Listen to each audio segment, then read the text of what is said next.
Therefore, Tvam, you, Indriyani, senses, Adav, in the beginning, Niyamya, by regulating, Bharata Rishabha, O chief amongst the descendants of Bharat,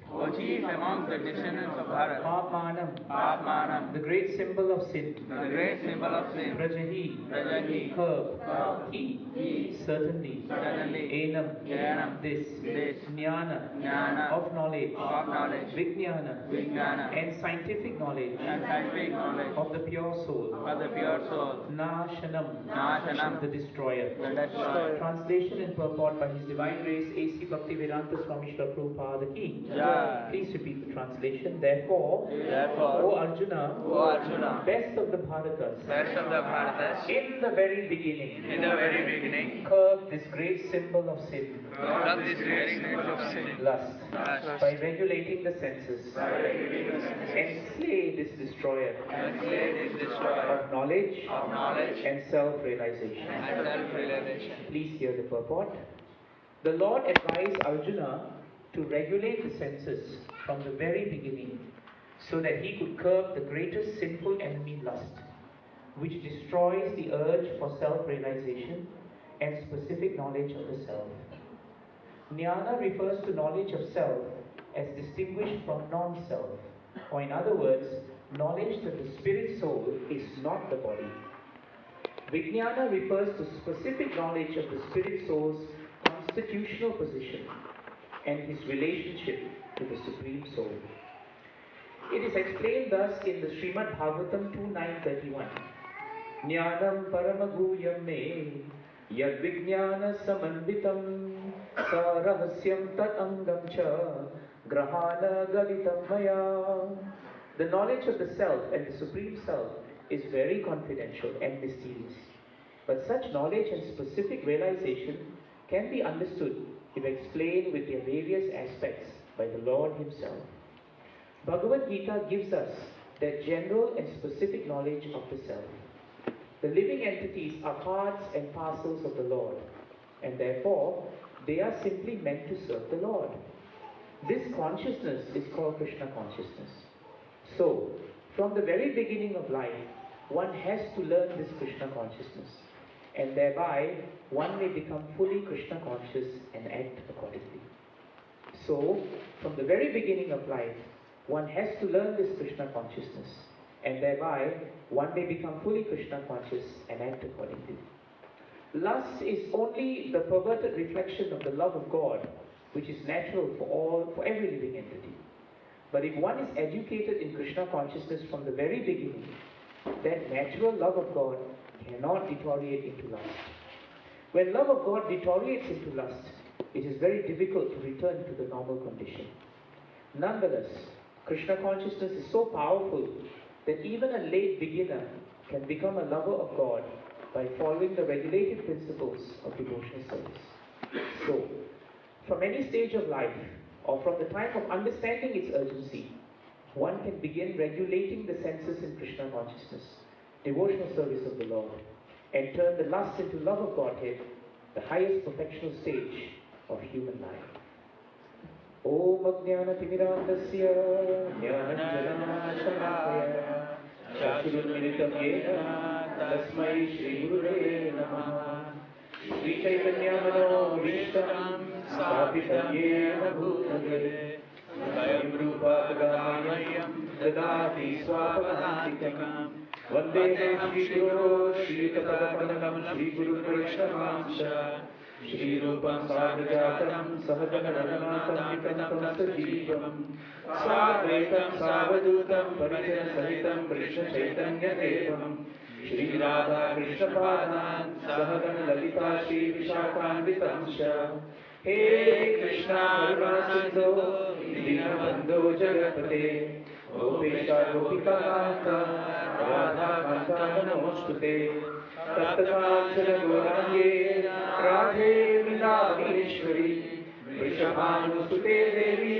Pranamami Haripriye Namo Mahabharanyaya Krishna Prema Pradayate Krishnaya Krishna Chaitanya Namne Gauratishe Namaha Vanchakalpatarubhyascha kripa sindhubhya eva cha patitanam pavanebhyo vaishnavebhyo namo namaha. Jai Sri Krishna Chaitanya Prabhu Nityananda Shri Advaita Gadadhara Srivasadi Gaura Bhaktavrinda.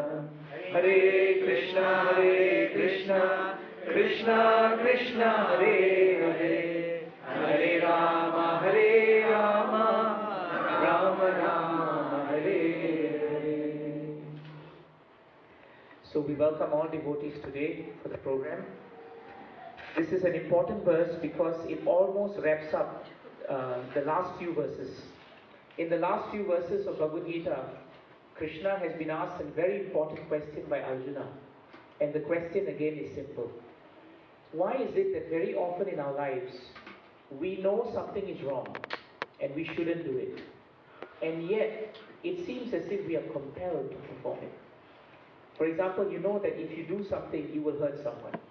But what is it that pushes you to the point where you simply do it anyway?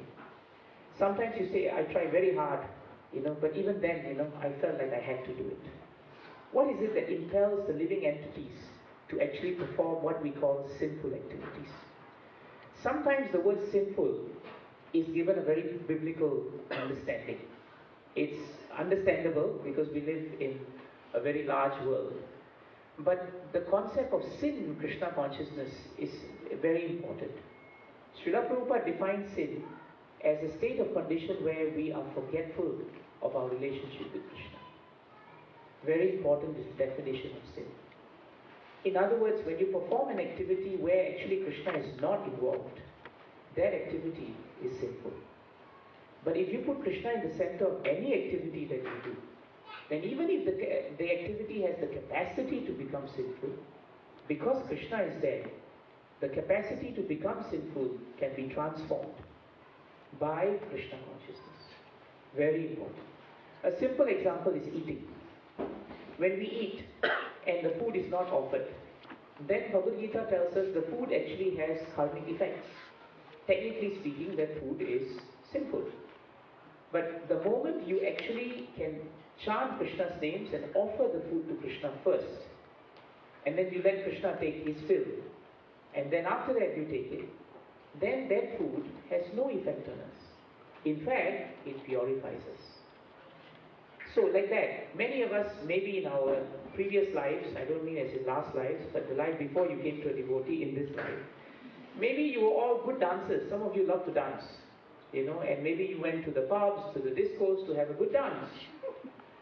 But what happened was when you came to Krishna consciousness and you walked in here and you thought, oh my God, here there's no such thing as dance, it must become very boring. But suddenly at the end of the program, when we all stood up for kirtan, you thought, this is very nice. Because when we have kirtan, you have seen around the world, devotees are very innovative in their dances.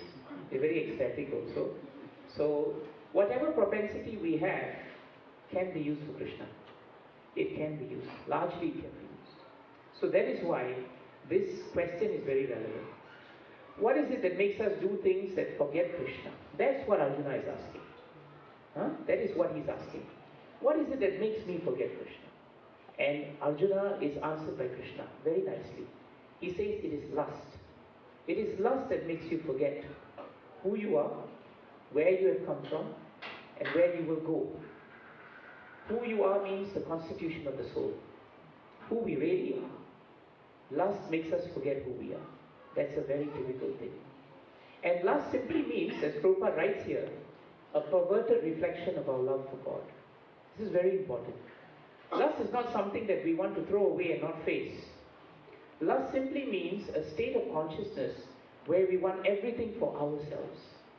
In other words, the denominator of lust is selfish and self-centered desires. Desire cannot be eradicated, Prabhupada says. In the canto of the 6th canto, 16th chapter, in the 34th verse, there's a very famous purport. Prabhupada writes in the purport that nobody can be desireless. No one. We are all born with desires. But if we are able to channel desires towards Krishna, then we become purified. then what happens is the lust is turned into love of God. And the effect of it, the basic effect of it, is that we actually become blissful. Our happiness is no longer dependent on husband, wife, brother-in-law, mother-in-law, son-in-law. It's not dependent on whether we have air condition or we are in the sun. It's not. It's not dependent on that. Our happiness is because we are connected to our true Creator. Then we have satisfaction within. The biggest fault of ours in this world, and that's where lust grows, is when we think something belongs to us. We think that because someone is our wife or our husband, they are ours. Therefore we run after them. But very often in this material world, they don't run after us. When you run after things in this material world, the beauty of it is it never runs after you. But if you stop running after it, then you notice it runs after you. Have you noticed that? That is the nature of this material world. You stop running after something, everything comes to you. Why? Because you become detached. But the moment you become attached and you run after everything which is material, then you find everything that you want, it all has an expiry date. It has an expiry date. It has to end at some point. That is why in this verse, Krishna is finally telling, he's advising Arjuna, how do you curb this lust? How do we stop turning our mind and our senses everywhere except to Krishna? And he gives a very nice point. He says the important thing is that we should start Krishna consciousness from the very beginning. Adav. You see, this point is very important. And Prabhupada brings it up also. That is why we want our children and our younger generation to take up Krishna consciousness. Very often we do everything in life except build up our spiritual foundation. We always say, I'll do this after the children are settled. Then when the children are settled, we say, no, after they get married. Then after they get married, oh, we have the grandchildren. After grandchildren, then we have this, we have that. By that time, we are dead. Or if we are not dead, we are vegetables. And there is no time then to remember Krishna. That is why Prahlad Maharaj said something very nice in the 7th canto, 6th chapter. He says that when the body is strong and stout, remember, 2 S's. When your body is strong and stout, I'm not sure about what stout means. Stout means you must be tough, okay? Not short, but stout. So Prahlad Maharaj says when you're strong and stout, you should use this body for Krishna consciousness. Not when the body is deteriorating. The problem in this material world is we work so hard, make so much money, but we forget the true purpose of life. And by the time we are in our 40s and 50s, you know how it is. Every decade that you live, your stamina is going down, your health is going down, and your resolve is weakening. So in order to take up Krishna consciousness at the middle age is very difficult. Very difficult. Because by then we are so conditioned to think in a certain way, we can't even accept Krishna as the Supreme Personality of Godhead. Forget everything else. Even to accept Him is difficult. Very difficult. That's why Adav means from the beginning. And if you look at Bhagavatam, you'll find that even the living entity who was unborn in this material world, even the living entity, the unborn child, in the womb of the mother, was already remembering the Krishna. That's how much in the beginning. In fact, the word in the beginning doesn't just mean when you're born. In Bhagavatam, it means even before you're born.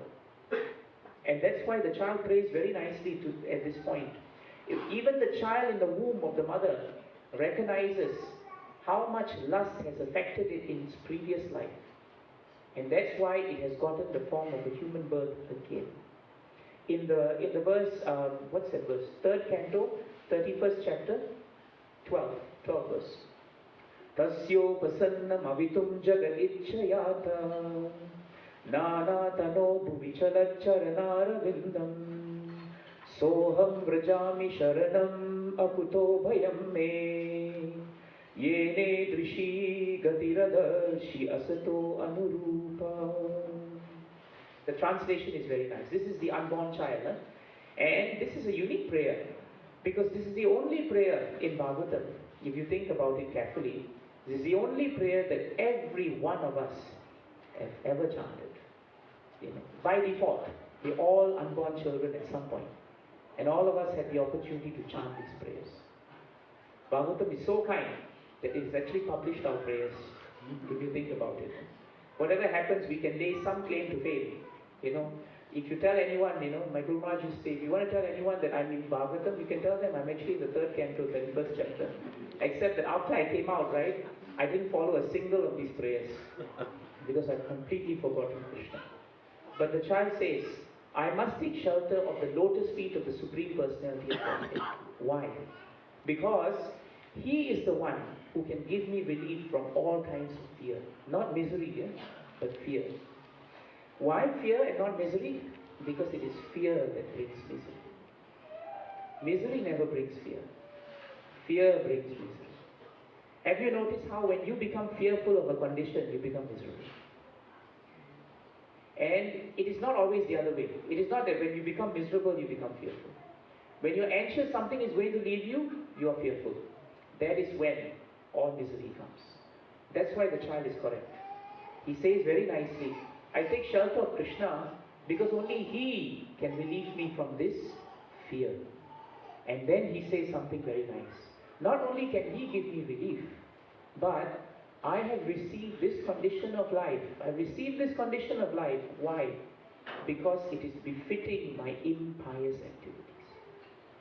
The first step towards coming out of lust is to accept that whatever condition we are in today is not anybody's fault. Don't blame the wife. Don't blame the husband. Don't blame the weather. Don't blame the children. Don't blame Goranga Center.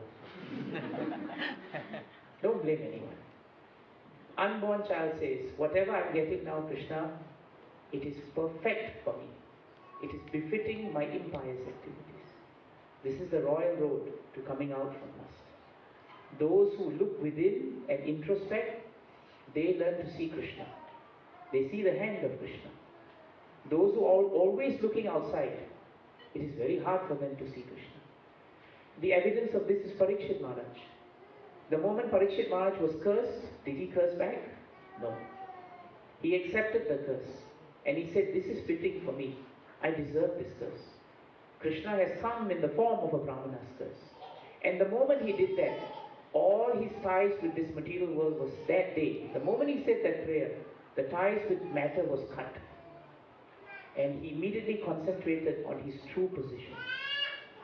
Instead of blaming anyone, he did not allow lust to overtake him.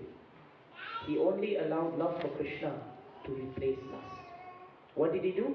He immediately sat down and he decided, let me spend the remainder of my time remembering Krishna. And that is why he had the energy and the purity to hear Bhagavatam. If he did not do that, and if he did not accept what the unborn child was saying, if he said, this is not befitting me, if he said that, he would spend the next 7 days trying to find fault, acting, counteracting against Shringi Brahmana, and after 7 days he would be killed anyway. Because the curse of a Brahmana is irrevocable. It is irrevocable. But he didn't waste time. In one way, Parikshit Maharaj is in a better position than you and I. Because we don't know when we are going to die. And we will be very fortunate if somebody gives us 7 days notice. Most of the time, there is no notice for us to go. Yamaraj never gives us much notice. He just walks in, and normally doesn't even come in. We are nobody. He sends Yamadutas, and we are finished. We are finished. I had a friend last week, his wife is actually a lawyer friend of mine. So he's my age, 49 years old. Friday night he went to sleep. Saturday morning he played soccer, football, and he collapsed while playing. They tried to revive him for about an hour and a half, I think. And he never woke up. He never woke up. Just like that. Everything finished. So my point is, that's why Krishna says here, from the very beginning. Beginning, Prabhupada translates here, doesn't mean you must start from the time that you were born. It doesn't mean now I'm already grown up, there's no possibility. No. Any time can be a beginning. We can begin now. What is wrong? Krishna consciousness is so powerful. If today you decided before the deities, enough of turning here and there, enough of trying to gratify my senses, instead of gratifying my senses, let me use my senses to please Krishna. That day is the beginning of our spiritual life. So Krishna is so kind. that even an unborn child can remember that. And in the next prayer, the unborn child says so nicely, Yastvatra Baddha Ivakarma Viavritatma Bhutendriyasa Yamayim Avalambhya Maya Aste Vishuddham Avikara Makanda Bodham Atapyamana Hridaye Avasitam Namami. That's just the next verse after the first verse. And in this verse, he continues. He says, Krishna, even though I'm supposed to be a pure soul, I am now bound by my previous activities. And this is how we start understanding lust. We must understand that whatever that is happening to us is because we are also bound by our previous activities. The only way to stop the previous activities is not to add on more activities, but to spiritualize our activities. That's the key. It only takes a change in consciousness to become Krishna conscious. Just a change in consciousness. So if we were cooking very well, tomorrow we don't take anything until we offer it to Krishna. If we can write very well, tomorrow we don't write anything else, but we try to write more for Krishna. If we sing very well, tomorrow we stop singing for someone, but we start singing for Krishna. If we have money in our pockets, instead of spending for ourselves everywhere, let's spend something for Krishna. You see? So Krishna consciousness doesn't mean that you have to change everything. You just have to use everything first for Krishna. That is very important. And that's why the child says, by the arrangement of Maya, I am now in the womb of a mother. But Krishna, you are so kind to me that even though I am actually in the womb, you are also in the womb with me as the super soul. You're also in the womb with me as the supreme witness. And you are so kind that if I repent in my heart, you allow me to see you. So even though lust may cover our hearts, the best way to come out of lust is actually to always remember the mercy of Krishna. When we remember how merciful Krishna is, we become repentant. Remembrance of the Lord automatically makes us repentant. Sometimes we try to be repentant but don't remember Krishna. That is artificial repentance. I'm sorry. Then after that, break the rules again. I'm sorry, but break the rules again. But one who is really genuine, he will not behave in that way. Instead, the beauty of this verse is, if we want to perceive Krishna in our heart, perceiving Krishna in the heart means to remember Krishna. The royal road to remembering Krishna, Bhagavatam says, is actually to become repentant. And how do we become repentant? By remembering Krishna more. That is why in the beginning is so important. In the beginning doesn't mean when we are only young, but it means from today, as we begin today, in the beginning of today, we should remember Krishna. Every time we start Krishna consciousness, actually we are beginning. Every advanced devotee, his mood or her mood will be that I'm genuinely just learning Krishna consciousness. So we are always beginning. Just like initiation means to initiate, always to begin. That is why in this verse, it is very important for us to understand that. Prahlad Maharaj also tells us that we are wasting our time. In the 7th canto, 6th chapter, 6th verse, he says very nicely, every human being has a maximum duration of 100 years, isn't it? In fact, today, there are a few people who reach 90, 80. If you read the obituary columns of Straits Times regularly, and I encourage you to because you know how fast death is coming, you will find that many people are living longer. But maximum they will live is maybe 100 years. So Prahlad Maharaj says, if you cannot control your senses and you are victim to lust, right?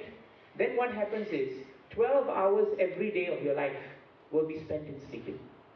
And Prahlad Maharaj makes a quick calculation and says, therefore, such a person who sleeps 12 hours a day has actually a lifetime of 50 years. Very good, huh? The way he has calculated. Because your 12 hours of sleeping is actually wasted time. Wasted time. We really don't need 12 hours, isn't it, Prabhu's Maharaj? Anyone here regularly sleeps 12 hours? I know after this nobody will put up the hand. He won't do it. If Prahlad Maharaj said everyone should sleep 12 hours, and I said how many of us sleep 12 hours? I think all of us should 12 hours. But it's the truth. Krishna consciousness means we don't miss a single day. We don't waste any time. You know, when someone has a secular or a material project or work, we are ready to wake up anytime, isn't it? We take calls anytime. But when we want to wake up for Krishna and Mangalarti, oh, the mind gives all the favorable arguments. It tells you, oh, you worked very hard today.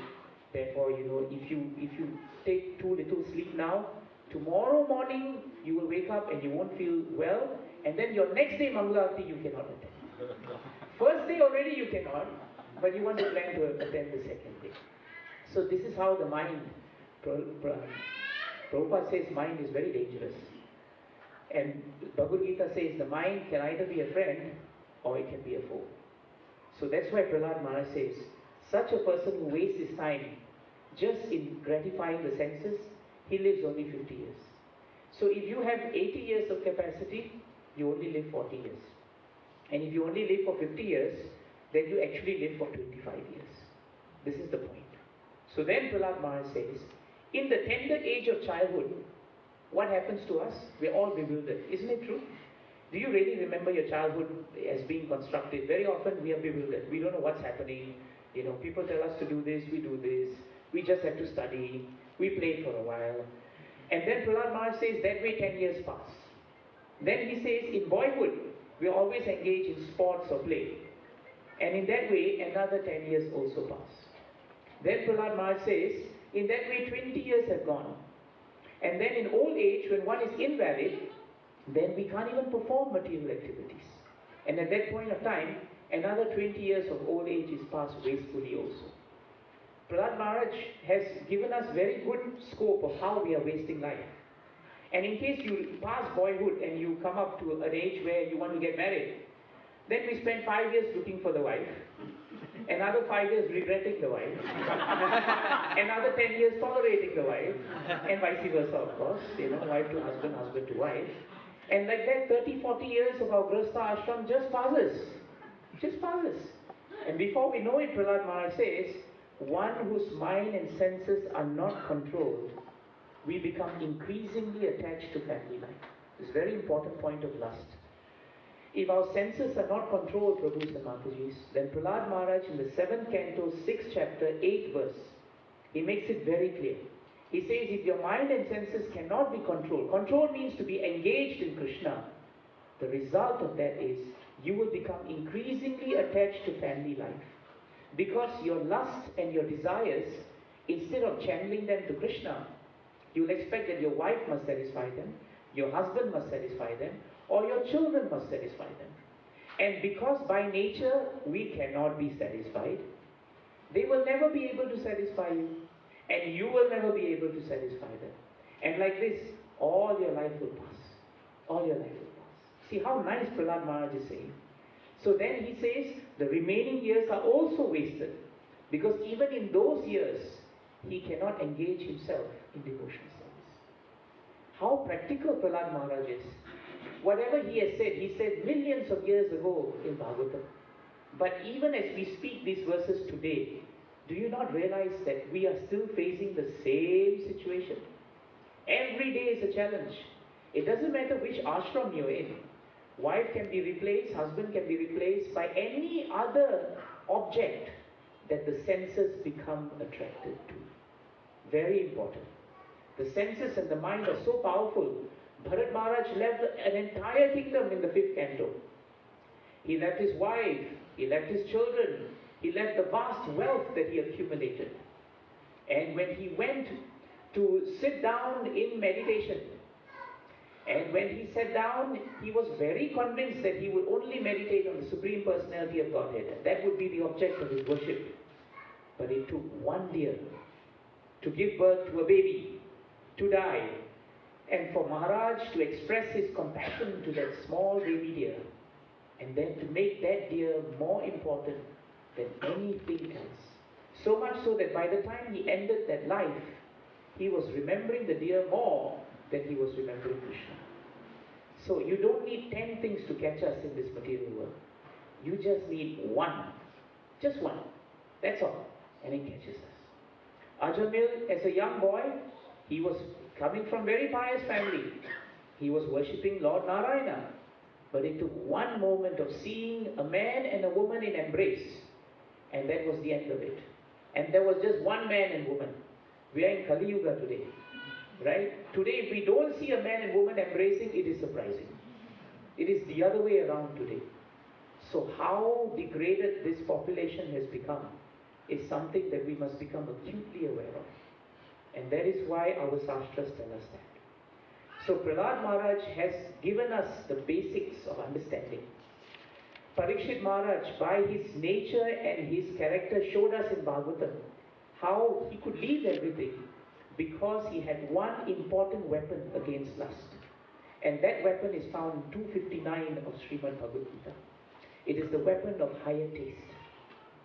Prabhupada says in many lectures that if you try to artificially control the senses, try to artificially control the mind, tell it to concentrate on a point or a light, or you try to tell the mind that you cannot do this, you cannot do that, just don't do it, you will find after a while the mind will rebel against you. Your intelligence also cannot control mind. Why? Because there's no higher taste. But if you taste something which is sweeter than the sweet you're tasting now, it is very easy to give up that sweet which tastes less sweet and taste something which is much more sweeter. Isn't it true? That's how a higher taste automatically allows us to control our senses. This is a very important point in our spiritual life. The real reason why practicing devotees find it very hard to curb their senses is because we have not got a taste for Krishna consciousness. And when we are not executing Krishna consciousness seriously, unflinchingly, if we are not following the process strictly, you will find that you will always be, Bhagavatam says, Dushtita Matihi. In the first canto, 5th chapter, 14th verse, right? 1.5.14, it is nicely stated in Bhagavatam. Narada Muni tells Vyasadeva, Dushtita Matihi.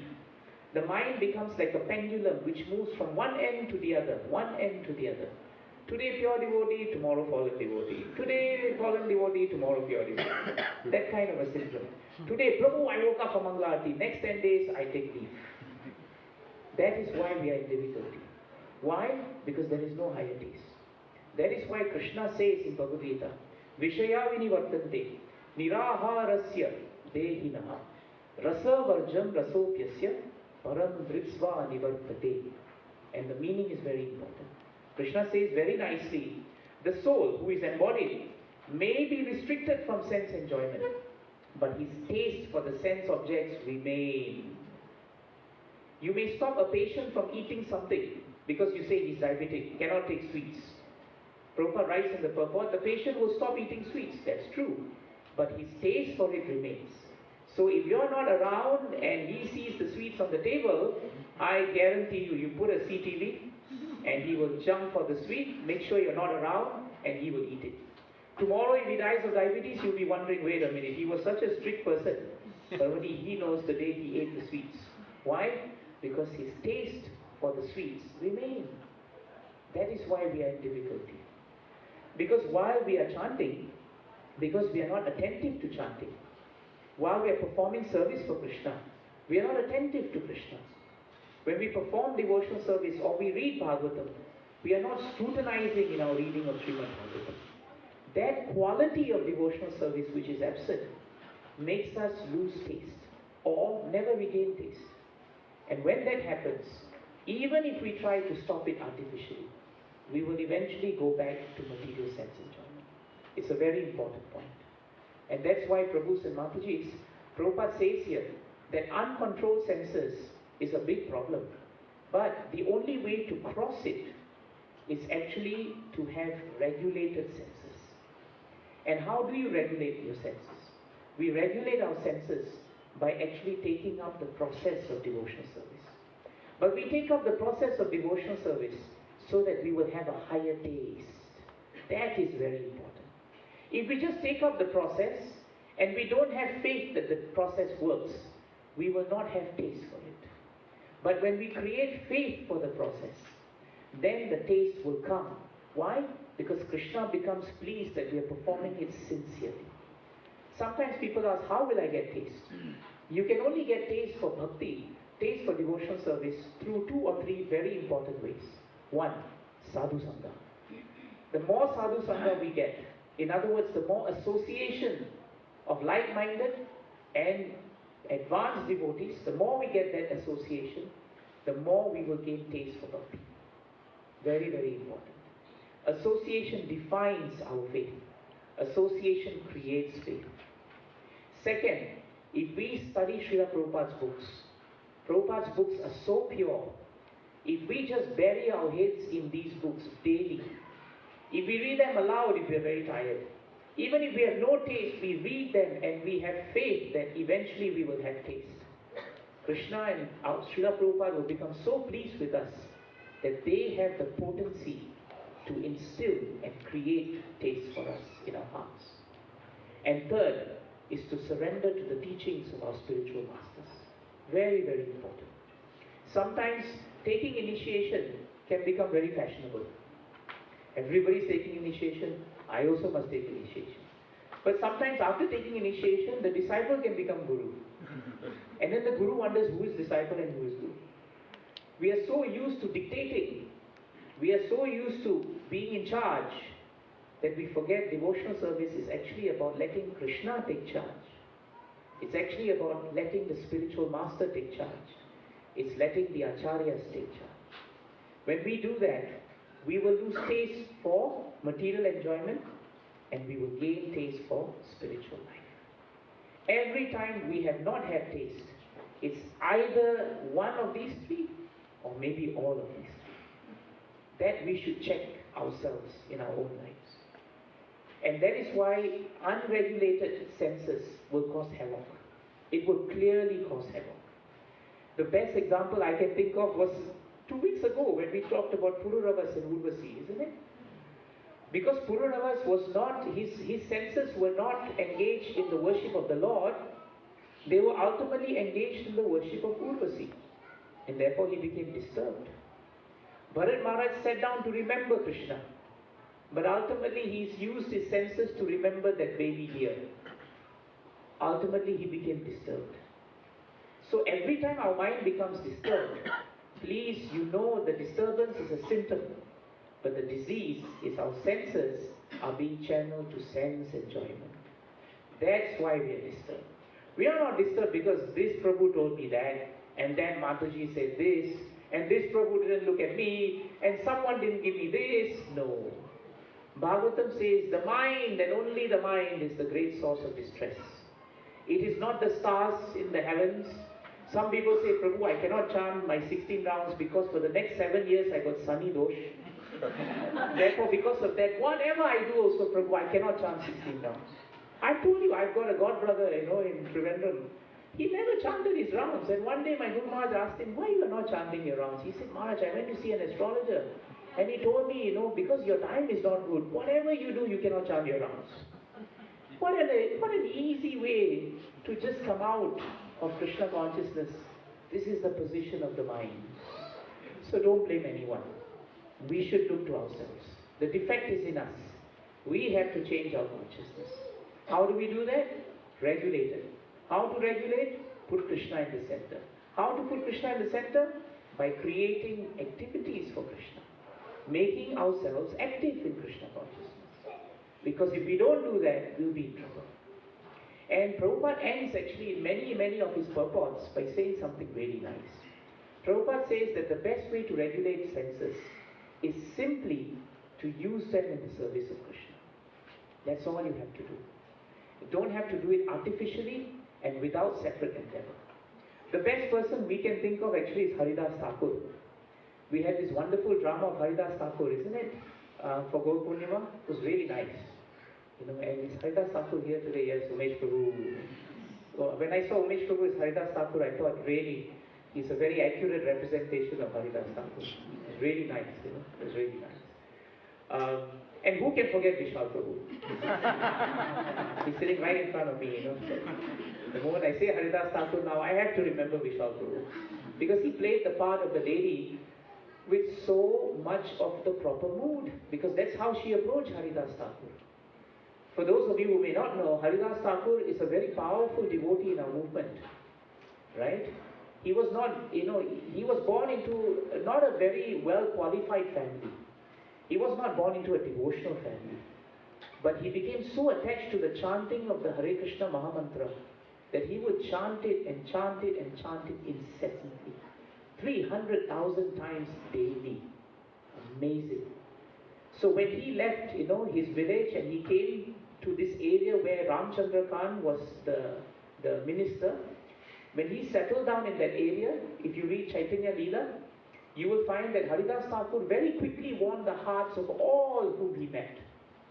And this is a great example of one who controls and regulates their senses. How did he regulate his senses?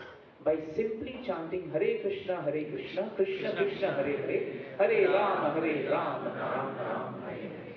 He just continuously chanted. But he chanted Krishna's names with love and attention. How did he get love for Krishna? By being attentive to Krishna's names. In 1.842 of Srimad Bhagavatam, Kunti Mata very nicely gives us the secret on how we become attracted to Krishna. She says very nicely there that if you want to become Krishna Matihi, right? No, if you want to become Krishna Ratihi, means if you want attraction for Krishna, the first thing we should have is actually to be Krishna Matihi. Those who are attentive to Krishna, Krishna becomes so pleased with them that he grants them the benediction of taste of him. That's why Prabhu said, Mataji, when we chant Krishna's names, please be attentive to hear. There's no such thing as chanting and looking at your text, chanting and thinking what to do today, chanting halfway talking to your wife, chanting talking on the phone, chanting and driving and having an accident, chanting, eating, chanting, reading your emails. How can we be attentive to Krishna? Imagine, husbands and wives especially, your husband or your wife is talking to you, very serious matter, wants your full attention. You read the emails, you watch TV, you talk to someone, then you come back, and at the end of the day you say, no, I care very much for you, I'm listening to you. Do you really think that you are listening to them? Even in material world, when you see someone's love symptomized by how much they are attentive to you, it is normal. Because it is a reflection of the spiritual world. In the spiritual world, the more attentive we are to Krishna, the more attracted we become to Krishna. So very simple formula. The first A is attention, and the second A is automatically attraction. Krishna Matihi, Krishna Ratihi. And Kunti Mata says at the end of that verse, Gange Vauha Udanvati. She says so nicely, just like all the rivers of the Ganges eventually will drain into the ocean. My Lord, let all the thoughts that I have in my mind and all my activities and all my senses, let them finally come to only one place. And that place should be your lotus feet. That is the lotus feet of Krishna. That is why it is so important to follow Haridas Thakur. So when Haridas Thakur came and he stayed at this place known as Benapula, he stayed there and everyone became so impressed by him. Only one person was envious of him, and that was Ramchandra Khan. And he was envious with him because he was an atheist. He was not even a religious man. Ramchandra Khan, Chaitanya Leela tells us, was an atheist. And therefore, he could see everyone was so respectful of Haridas Thakur because Haridas Thakur was so attentive and loving to them, and because he was a great devotee of the Lord. So then he decided, I must find some way to reduce and smash people's respect of him. So what did he do? As you saw in the play, he went to a group of women who were ladies of society. And he asked, if any one of you can induce and seduce Haridas Thakur, then I will send my constable at that time when you are with him and shame him in public. Then one of the ladies said, I will try, but I need 3 days with him. I will create relationship and friendship. And then finally, I will allure him with so much of my beauty that Haridas Thakur will definitely fall from his position of purity. So the first evening, this lady came to stand in front of Haridas Thakur. She sat down and she dressed very nicely, very attractively. And Chaitanya Leela tells us that she introduced herself and explained very openly that she was very attracted to Haridas Thakur and she wanted to have union with him. Haridas Thakur was very calm. He said, my dear lady, I'm always happy to fulfill any desires anyone wants, because actually that is the nature of devotees. Devotees are always ready to serve actually. But how they want to serve, we don't know. So sometimes we go to our exalted devotees and say, please fulfill my desire. They say, yes, I also want to fulfill whatever you have. But whatever you have is transformed by them. So when Haridas Thakur said, I will fulfill your desires, Bhagavatam tells us that he wanted to fulfill the desire of her soul and not the desire of the mind and the intelligence. The desire of the soul is given in Bhagavatam in 11.533 of Srimad Bhagavatam. Dheyam sada paribhavagnam abhishtadoham Tirthaspadam siva virinchi nutam sharanyam Brityatiham pranatapola bhavadipotam Vande mahapurushate charanarvindam. This is the verse that describes the advent of Mahaprabhu. Prabhupada writes in Bhagavatam, this verse, he quotes this verse in the second canto, but if you see the verse in the 11th canto, Prabhupada in the second canto says that there are two verses in Bhagavatam, 11.533, 11.534. These are the two verses that empirically and without doubt prove that Mahaprabhu's coming into this world as the Supreme Personality of Godhead was actually predicted, and it is stated there. But relevant to what we say is why Haridas Thakur told this lady, I will fulfill your desire. He said, I will fulfill your desire because in the verse of 11.533, it is stated that the Lord's lotus feet are so sweet and beautiful that they can actually fulfill the desire of all living entities, especially the true constitutional nature of the soul. If you read the purport, you will find that lust destroys two things. It destroys transcendental knowledge and it destroys self-realization. So when we are attached to matter, we forget who we are. That's transcendental knowledge. And we forget where we have come from. That is self-realization. But if we take up devotional service, both are restored to us. Very important point. And that's why when this lady said that you must fulfill my desire, Haridas Thakur was already praying for her. He wanted to deliver her. So what did he say? Sit down here, I must finish my rounds. Of course, she didn't know how many rounds he would chant. And he didn't tell her also. This is where it's important for you to chant many rounds. If you're one of those people who chant 2 rounds and she waited for you, you'll be finished. But because Haridas Thakur is pure and he chanted many rounds, see how much he was protected. So every time you say, let me reduce my round, now just 2 rounds, let me watch TV, you know you're finished. That is why Prabhupada prescribed for us certain number of rounds. There's a reason for it. And so she sat down for the first night. But at the end of the night, in the morning, Haridas Thakur said, I'm very sorry, I've not finished my rounds. You come tomorrow. Second day she came. She sat down. And he said, I've taken a vow actually. So I have many rounds to complete. Don't mind you wait. She said, all right, I'll wait. Because she said, how long can he resist me?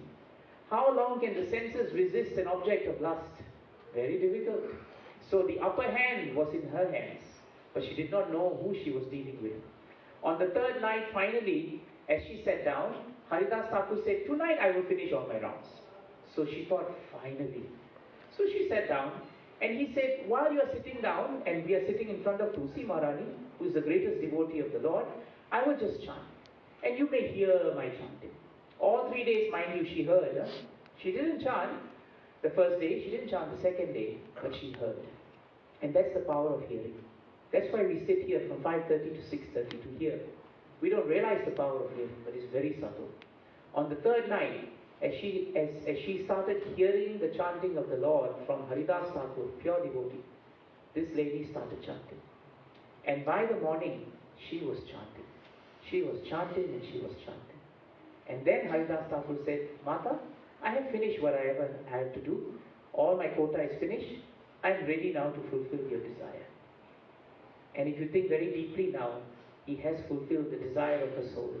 What was the desire of every soul? Every soul's desire is to finally become servant of the servant of the servant of the Lord. And that is what he fulfilled actually. So by then, the lady had become purified. And that's why when she got up and she fell at his feet, and she said, I accept you as my master. All her unregulated senses became regulated in 3 days. Why? touched by sadhu sangha, touched by the power of a great pure devotee, and touched by the power of the holy name. See how powerful this is? It created faith, it destroyed lust, and she became very peaceful. And after that, Haridas Thakur said, if you have accepted me as spiritual master, then I only have few instructions for you. You give up now all material sense enjoyment. Stay here because I am leaving. And take care of Tulsi Maharani, and you will be taken care of. She went back home, she shaved her head. She came back, she left all her belongings, all her old life, because she had param dritsva nivartate, higher taste. And because she had higher taste, she decided to stay. She became an exalted devotee. Many people in that village would come to her now, and they would become inspired by her, and they took up devotional service. This is the natural way to conquer lust. Where there is lust, Prabhus and Matajis, there will always be anger, frustration. If you want to know, how do I know if I have lust? Watch your behavior. When you get angry with people, when you get envious with people, when you get irritated with people, when you get agitated by circumstances, these are all symptoms of the disease called lust. But if we are performing our devotional service very nicely, all these that we mentioned, they become significantly reduced. And they become naturally controlled. They do not overpower us. One last point on Haridas Thakur is so important. Haridas Thakur, when he first came to the village, he was actually, before this incident, Ramchandra Khan had heard about him. And he heard about his respect. So he wanted to jail him actually. So he got his people to pick him up. This is from Chaitanya Bhagavad, by the way. And brought him to the prison. When Haridas Thakur walked into the prison, he saw all the prisoners. Normally when you see prisoners, they're very dull to look at, you know. I don't know whether you've seen prisoners. It could either be because you're counseling them or you've been in prison before. But either way, when you see prisoners, you know, they tend to be very dull or they look very frustrated. Those who have done prison counseling, you know how they are. But when Haridas Thakur walked in as a prisoner, all the prisoners thought, who is this gentleman? He's so bright. He had so much of tejas, you know, so much of effulgence. And the moment he walked in, instead of becoming angry, upset, what am I doing in the dungeon? Haridas Thakur looked at all the prisoners and he told them one very nice thing. He looked at all of them and he said, remain where you are. Of course, the prisoners heard it and they thought, why is this sadhu cursing us? I thought, you know, when he comes in here, we heard so much about him. You say, I pray for your deliverance. He said, no, remain where you are. Why? Because Haridas Thakur said it in two ways, Chaitanya Bhagavad tells us. In the first way, he said, just like now you are seeing me and you are becoming enthused to understand what is this devotional service, so I am praying that you always remain in your constitutional position as servant of the Lord. That's the first meaning of why Haridas Thakur said that. The second meaning is very nice, and that is how we conclude today. The second meaning he said is that when he said remain as you are, Jai Jagannath Baladev Subhadramani, he actually meant it that if you do not take up devotional service, then whatever you do, you will always remain in the prison of material life. Instead of being free of the prison and coming out after your prison sentence and going back to a life of lust, there is no difference between the prison outside and the prison inside. So might as well you remain where you are, because it's the same thing. And that's what we should take back today. Are we going to remain in the prison of material life, even though we think we are free, but we are shackled by our lust? Or are we going to change our consciousness and use whatever that we have been given by Krishna to change our lives, to become congenial to the devotees, to see good, to be genuinely peaceful and happy in Krishna consciousness, and to become fired up? That is a high engagement. And that is how Krishna consciousness can finally slay, as the verse tells us, slay this enemy known as lust. Jai Gita Srimad Bhagavatam ki Jai, Srila Prabhupada ki Jai, Srila Gurudev ki Jai, Ananta Koti Vaishnavinda ki Jai, Gaura Premanjana. We can take one or two quick questions if we want. anyone? Yes, Advaita Prabhu. One of the points you mentioned about developing a taste for bhakti. I'll repeat for everyone. Developing a taste for bhakti is to study Srila Prabhupada's books. One of the things that we mentioned was to develop bhakti, taste of bhakti, is to read Srila Prabhupada's books. Yes, Prabhu. Yeah, but these days in the movement, we have so many other books. Very good point. But these days in the movement, we have so many other books. So we are saying study Srila Prabhupada's books and we are promoting other books. So why there is a contradiction? On one point, we are actually saying that we should read Prabhupada's books, and yet most of the time, or at least significant time, we are promoting other books. Why is there such a contradiction? Very good question. Prabhupada wanted his books to be written as he wrote them, and he wrote them, and Prabhupada wanted his books to be read. We all know that. We know that very often when Prabhupada was very happy with book distribution, he also urged all his devotees, disciples, that you should also read my books. Sometimes Prabhupada would look at letters and he would say, in a very disgusted way, why are you asking me these questions? They're already in the purports. The answers are all found in the books. So it is very important in our movement that we never forget that the purity of our movement is coming from our preeminent Siksha Guru, who is known as Srila Prabhupada. The moment we lose that foundation, that Srila Prabhupada is our founder Acharya, and that from him all the reservoir of all the other great devotees who have become our spiritual masters are there, then we lose actually a very strong foundational point in our spiritual life. That is why in our movement over the years, there's been a very strong push, Prabhu, to ensure that as we grow into the next generation, while we revere and worship and follow the orders of our spiritual master, it is the desire of all our spiritual masters that we follow and be connected always to Srila Prabhupada.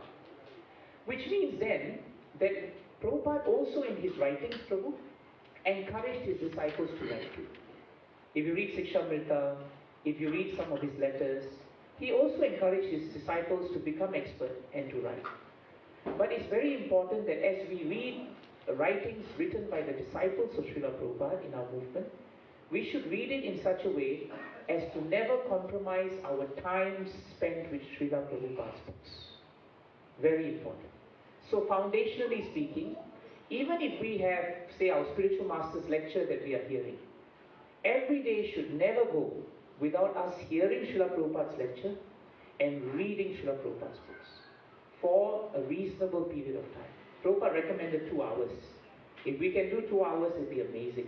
But we can break up 2 hours, 15 minutes, half an hour, 45 minutes, 15 minutes, do the math. We can come close to 2 hours.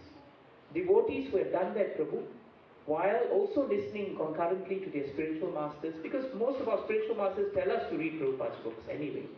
If you have that good balance, with firm foundation in Prabhupada, you find that we don't compromise on our quality of studying Prabhupada's books. That is the way we should go forward. And that is the policy of the Ministry of Book Distribution also. And that's the policy in iskcon today. Is that helpful, Prabhu? It's a good question. Anything else? Yes, Mataji. Just not a question. Please. Just like, as you say, like essence of bhakti is through association also. I never used to think that, but now I strongly believe because, I'm here because of Gita and Mataji. Right. So now I know, yes, the association matters a lot. Yes. And when I come every week to Mataji, she has that book here. Yes. There's one more Mataji, Padmini Mataji. She Yes. also helps me a lot, when I'm here. Like, Yes. What to do, how Yes. to do, what to read. So like, I'm very much grateful to them. So that Very I just want nice. to thank them. No, this is so nice. It's so nice to hear, and it's so encouraging to hear when devotees like yourself express what is given in Shastras. That really association can create faith, and association can make us regulate our senses much better. And that's why we are here. It's okay. Devotees come in all shapes and sizes, and we are all in the hospital, because Krishna consciousness is a big hospital. We have all got the disease of forgetting Krishna. We have admitted that we have the disease and we are here, but you cannot expect hospital patients to be perfect. So if you expect devotees to be perfect, you're in for a rough ride. In fact, my Guru Maharaj used to say, in the hospital, especially mental hospital, you have to be very careful of the doctors especially. Because very often the very mental patients will walk around as if they are the doctor. Which means to say that actually in Krishna consciousness, we should not find fault with anyone. Mataji, you started today by saying something good about a devotee. That always pleases Krishna. If we see good, whole Bhagavatam is about seeing good in people. There is no criticism in Bhagavatam. There is always glorification in Bhagavatam. So thank you very much for that. So before we go on to chanting today, I want to take the opportunity to use this time. Prabhu, did you send me something? Oh, you did, huh? These phones, become very difficult. I see everything here. Okay, fine. Prabhu has sent me this. I was talking about Haridas Thakur and the wonderful play we had on Gaur Purnima. Today, I'm hoping, Prabhu, we're going to thank them, right? Yes. Okay, we want to thank all the devotees who are actually part of that drama. And we want to thank them all with very loud Haribols, right? We should do that, right? Haribol. Okay? Okay, so I'm going to read out the names, and then after that, all of us should really pray to Krishna and thank them for doing the drama. It's not easy to do drama, sir. It takes a lot of time and effort, but it's wonderful that they did that. Okay, sound recording and music. Pratmesh Prabhu, is he here? Haribol! Okay, he tried with that. Now this is a very bad Haribol, okay? Really unacceptable. No prasadam for all of you. Pratmesh Prabhu ki Jai! Backstage, we have Dipanshu Prabhu. Where's Dipanshu Prabhu? He's not here? He's in India. He's in India. Okay, never mind. If we want to make sure we digest our food, better say loud Haribol. Haribol! Okay, we have, let me see. We have the Acharya. Oh, I remember. Advaita Prabhu. Haribol! We have the disciple, Anupam Prabhu. Haribol! We have the Vaishnava, Madan Mukund Prabhu. Haribol! Is he here, Madan Mukund Prabhu? I thought I saw him. No, okay. We have the Seva Lalji. That's Vaibhav Vishal Prabhu? Yes, is he here? No?